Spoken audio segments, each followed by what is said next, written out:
1943, Eastern Front, Ukraine. A German Panzer rolls through the morning mist. 56 tons of steel, an 88mm cannon. They're hunting Soviet positions. What they find is a field kitchen. One pot of borscht. One cook. His name is Ivan Sereda. He's stirring soup when the tank appears. The German commander scans the camp, sees one small Soviet soldier wearing a cook's apron. Easy kill. The commander orders the machine gunner to fire. But Ivan doesn't run.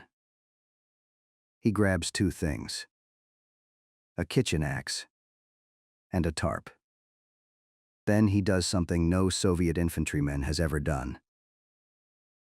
He runs toward the tank. 5 minutes later, the Panzer sits silent. Hatch open. 4 German soldiers standing beside it. Hands raised. Surrendering to a cook.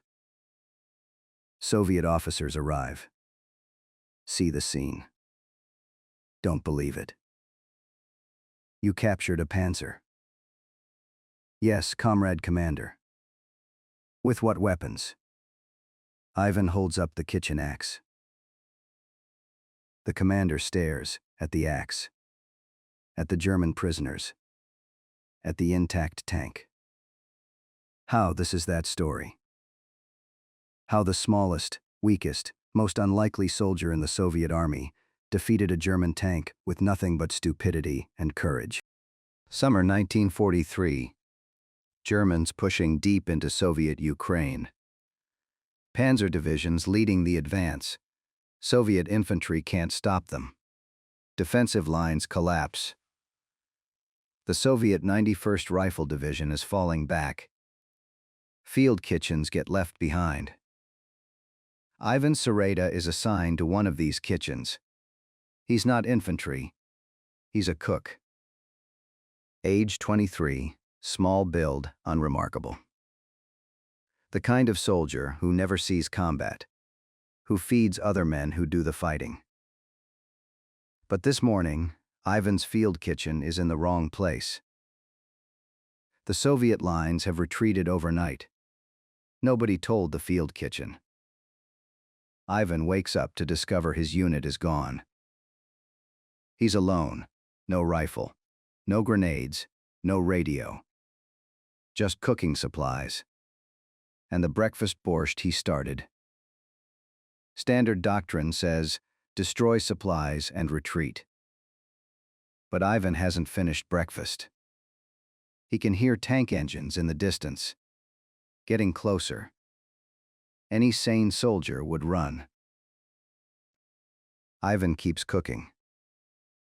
Not because he's brave, because after 3 years of retreating, of watching German tanks roll through, he's tired of running. The Panzer IV crashes through the tree line. Commander scanning for targets. He sees the field kitchen, sees Ivan. Easy kill. But Ivan doesn't run. He grabs his kitchen axe and the supply tarp. The commander watches, confused, as this Soviet cook runs toward the tank with a wood-chopping axe. Madness. But Ivan has one advantage. He's already accepted he's dead, which means he has nothing left to lose. The German gunner has Ivan in his sights. Easy shot. But the gunner hesitates.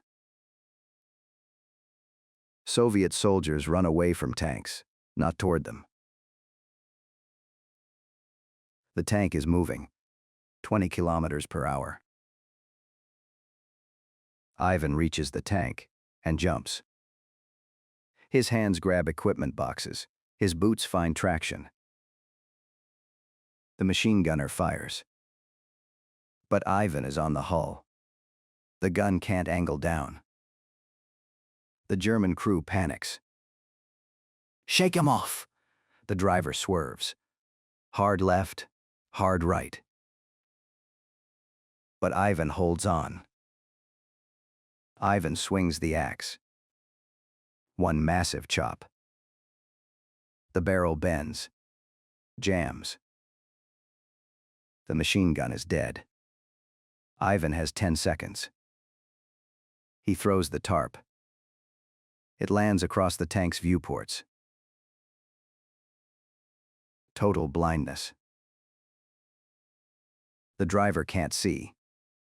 The commander can't see. The gunner can't see. Blind.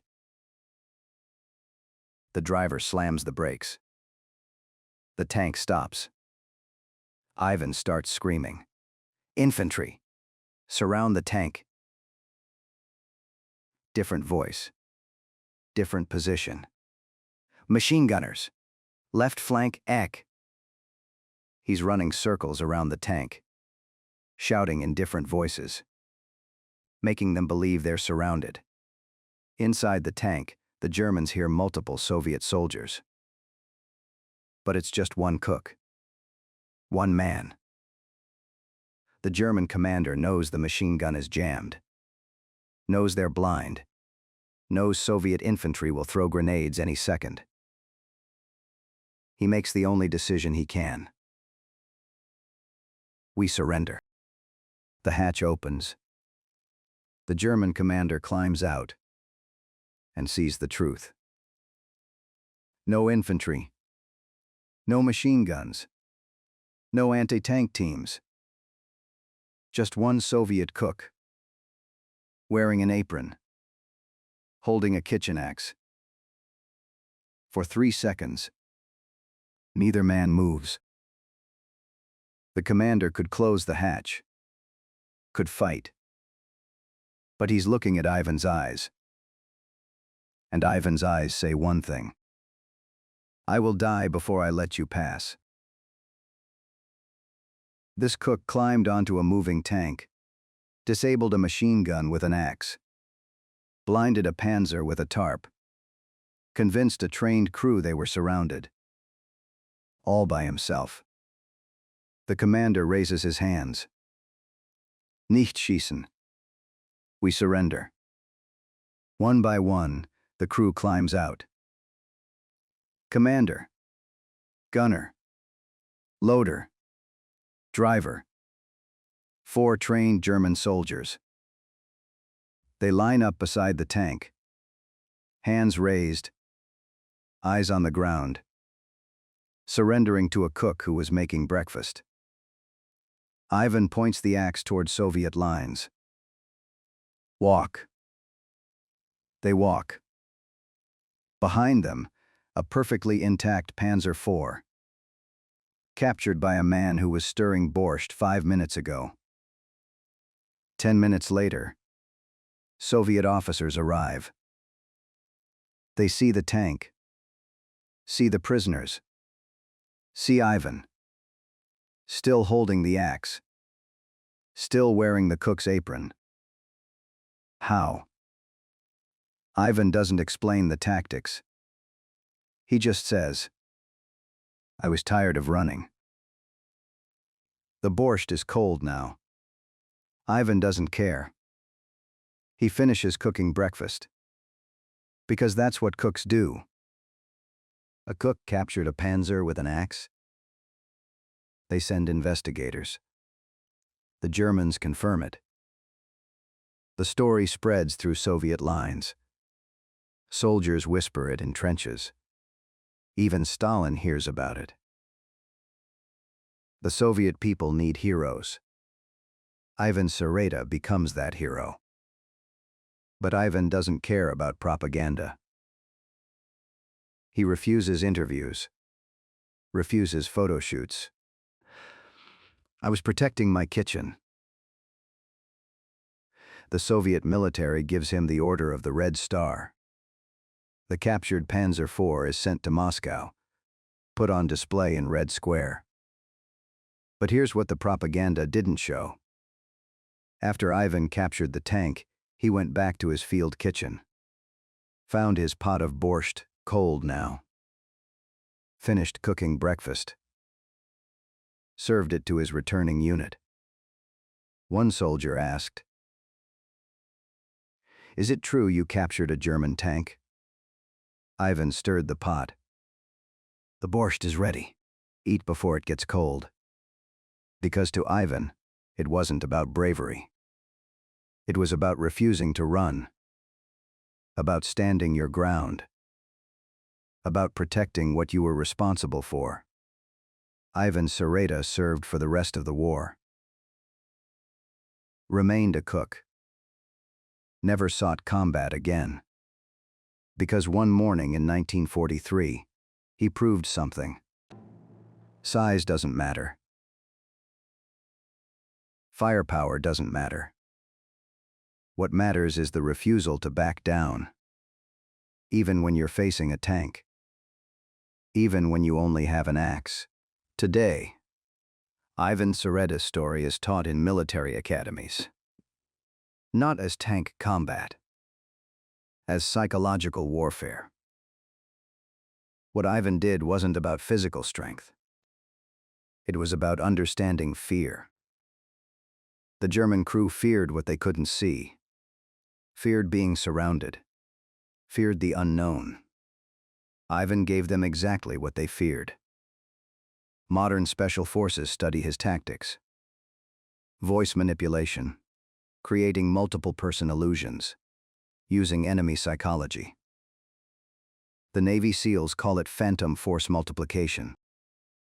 Ivan called it screaming loud. But here's what makes Ivan's story remarkable. He had no training. No special forces background. He was a cook who got angry and refused to run. Everything else, the axe, the tarp, the voices, he invented in the moment. Pure improvisation. Pure desperation. Pure courage. The Panzer IV he captured is still on display in Moscow. The Kubinka Tank Museum. Thousands of visitors see it every year. The placard reads, "Captured by Private Ivan Sereda using melee combat methods." That's military speak for he hit it with an axe. Ivan Sereda died in 1993. Age 73. Spent his life as a factory cook in Leningrad. Never talked about the war unless asked. Never called himself a hero. When his grandchildren asked about the tank, "I was protecting my borscht. You don't let anyone destroy a good meal." But his fellow soldiers knew the truth. They'd seen him capture the Panzer. Seen him go back to cooking like nothing happened. They knew what that moment represented. It represented every Soviet soldier who stood their ground when retreat made more sense. Every person who looked at impossible odds and said, "Not today." Ivan Sereda showed them all that size doesn't matter. Equipment doesn't matter. Training doesn't matter. What matters is the refusal to give up.